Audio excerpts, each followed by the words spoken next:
The government reveals the dollars and cents of what it terms its relief budget, one that calls for certain trade-offs. Still, the country's leader assures that his government has consulted widely and is optimistic that what's being put in place will not only address the fiscal situation, but take care of the people. We begin tonight with the Prime Minister's contribution to the 2021-2022 supplementary budget.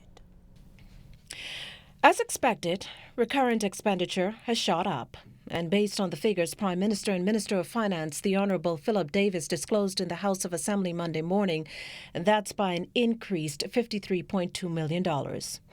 Of that money, some $19.6 million will be pumped into the Ministry of Public Service to fund pensions and gratuities for retired civil servants. As foreshadowed, annual incremental increases for civil servants will also make a return. This while the Ministry of Finance's budget has been bumped up by $31+ million, a huge chunk of which will go to extending the unemployment benefit program. As for where capital expenditure stands, well, that's been lowered by $54.2 million. The agency with the biggest reduction is the Ministry of Health, with a net reduction of $14 million. What we have done is move the $19 million that was allocated for the Rand Hospital in anticipation of major works taking place in the next fiscal year. It ain't gonna be it can't happen this year. So it doesn't need to have that in your budget now.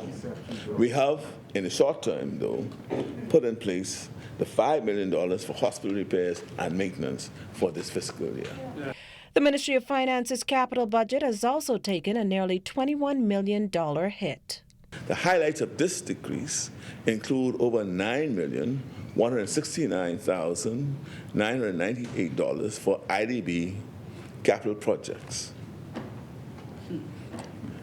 $4 million for the allocation of the development of the Prospect Ridge subdivision, and $5 million for small business development.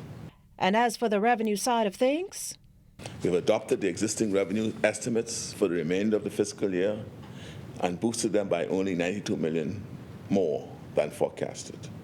The $92 million simply recognizes the actual revenue above forecast that was recorded in the first quarter of this fiscal year. We have made no adjustment for the ending of the emergency orders, the reestablishment of the Revenue Enhancement Unit, or the continuation of the vaccination program.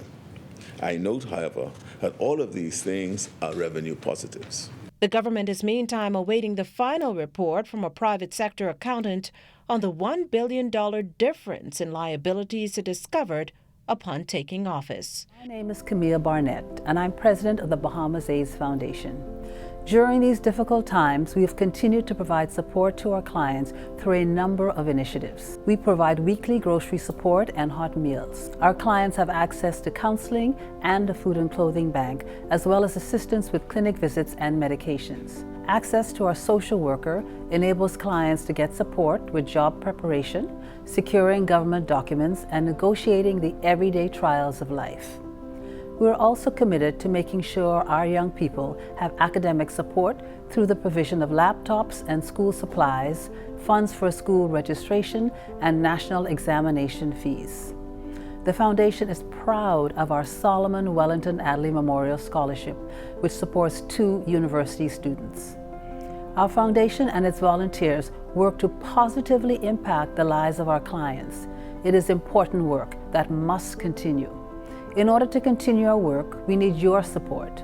You can support the Bahamas AIDS Foundation by visiting our website at www.bahamasaidsfoundation.org and selecting one of the methods for donating, and by participating in our awareness activities, especially as we approach World AIDS Day on December the 1st.